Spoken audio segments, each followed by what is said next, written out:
Good morning, students. Today I am going to start a new topic under societal impacts, that is cyber crime. Okay, now see, after this chapter we have complete we will complete our societal impact portion. These are the theory papers, portions of your syllabus. As I have told you, in this lockdown period, it will be better if we go through this theory portion.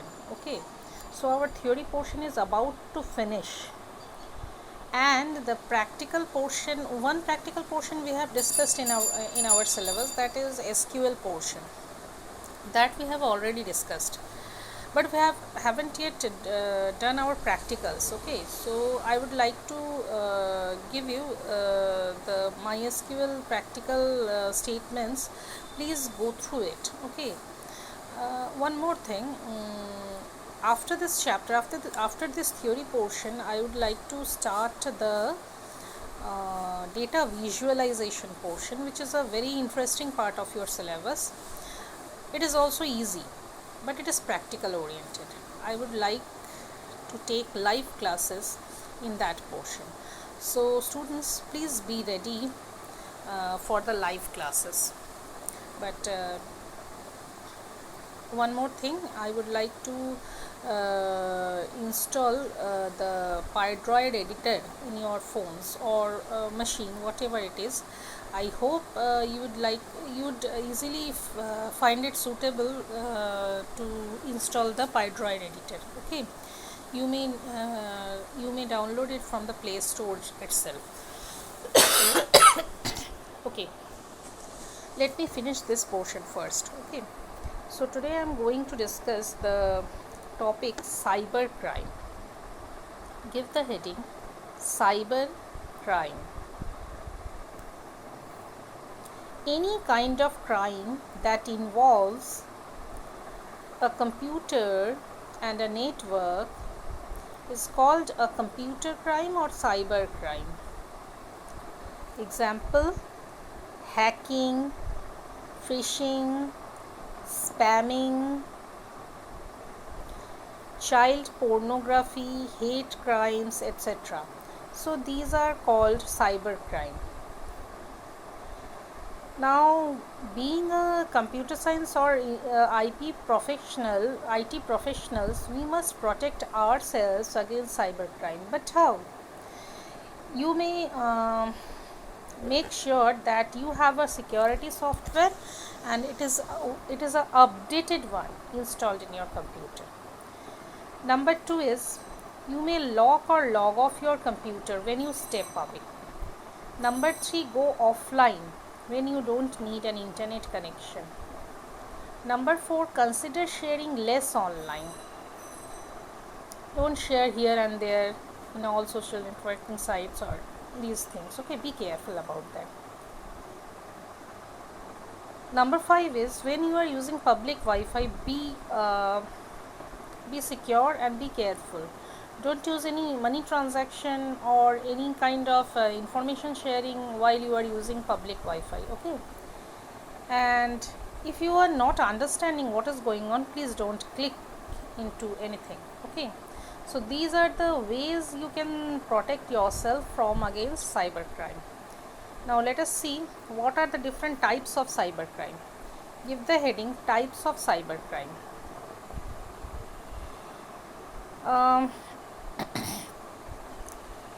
When a computer is a target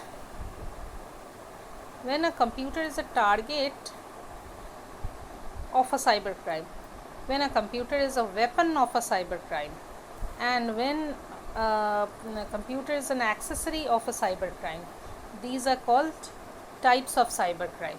If your computer is a target of, or if any computer is a target of the attack, then it is called the data breach. If a computer is used as a weapon, then it is called denial of service. And if a computer is an accessory to a criminal act, for example, digital identity theft, in which computer is used as an accessory. Okay, so this is the few types of cybercrime.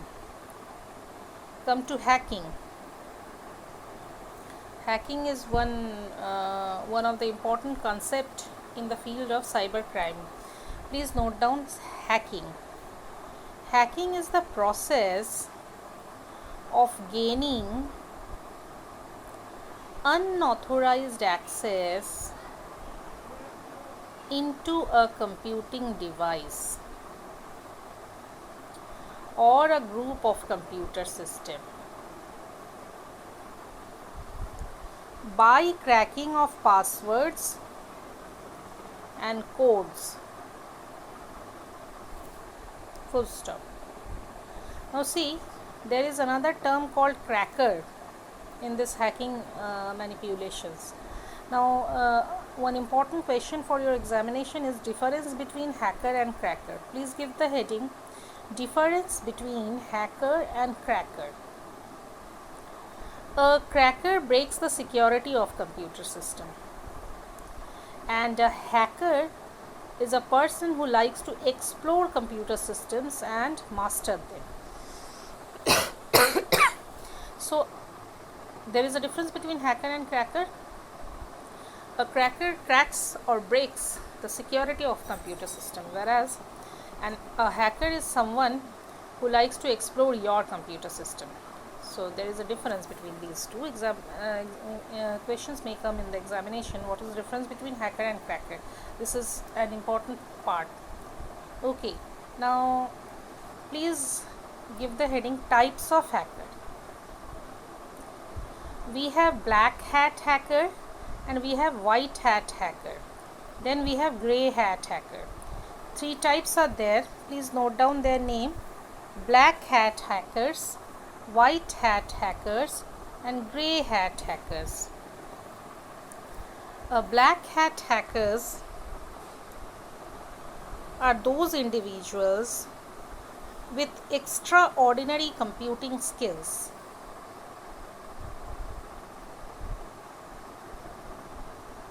Which may be malicious or destructive in nature. They are doing this hacking for their own personal gains. Then we have white hat hackers. These people are use their hacking skills for defensive purposes. They are not mean to harm somebody else. Okay, they are hacking the computer or hacking. They do the process of hacking for the good of others. Now this is one kind of ethical hacking. Okay, so white hat hacking also referred to as ethical hacking. So it is there is one more term called penetration testing, which is also a kind of white hat hacking. Involves the same tools, tricks and techniques. So you may say that ethical hacking is legal. Okay, it is a legal hacking. Now come to grey hat hacking. Grey hat hackers actually are those individuals who work both offensively or defensively at different time. The behavior cannot be predicted. Sometimes they use their skills for common good, while in other times they use them for their personal gains. Now these are the different types of hackers. Come to the hacking process. The whole hacking process consisting of footprinting. These are the steps: footprinting, scanning, gaining access and maintaining those access. Now see, sorry. In this process several tools are used, such as for footprinting. Footprinting means first they will step into your computer, then they will do the whole scanning part, Then they gain access, and after that they maintaining that access part. So for footprinting, the tools used are Whois lookup, NS lookup, and IP lookup. For scanning part, port scanning tool is used, network scanning is used, etc. And for gaining access, the process consists of password attacks to get the password, then the social engineering, and then viruses. These are the tools used for gaining access. And for maintaining that access, it may happen that you may change your software password in your machine's password time to time, isn't it? In that case, what happened? The hackers try to maintain the access inside your computer. So for this, the tools used are OS backdoors, trojans, clears tracks, etc.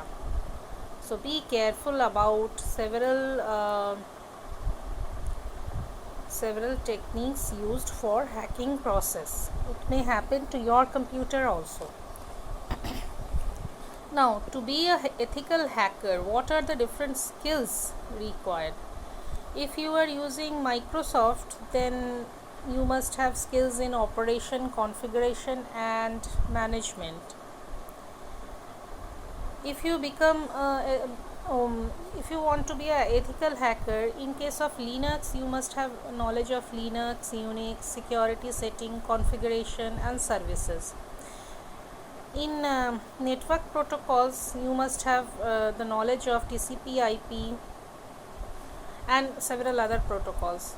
In case of firewalls, you may know the configuration of firewall and what is the operation of intrusion detection system, etc.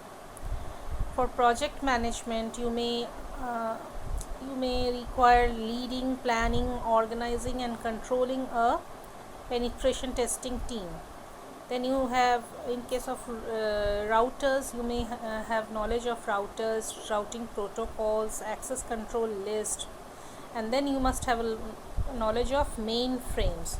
So these are the few skill set to be an ethical hacker. Now, it may happen that hackers may be caught. So what do hackers do after hacking? They clear all logs and hide themselves. They install a backdoor toolkit. It is toolkit, not rule kit. It is toolkit, not rule kit. Please correct it. Backdoor toolkit they install in your machine. It may be a Trojan virus and something.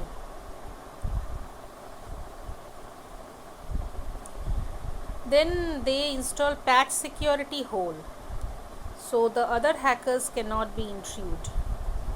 They install IRC related program, for example IRC, BitchX, Identity, Eggdrop, BNC. These are the few softwares used that are called IRC related program.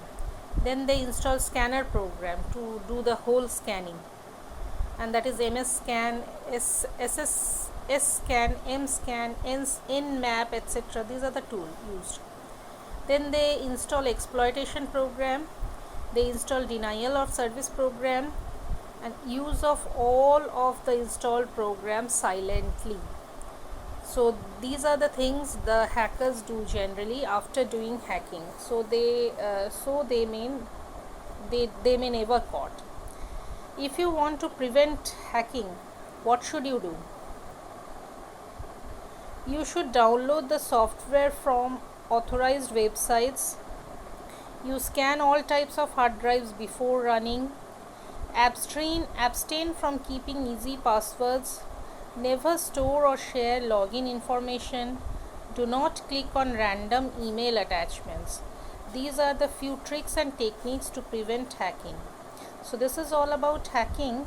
Next day we will discuss about phishing. So for the time being, this much is enough. Be ready for your practical sessions and live classes. I would like to tell you to install Cisco WebEx Meet in your phone or laptop so that you may use them very easily. I would like to give you one class on Cisco WebEx Meet. Okay, thank you very much.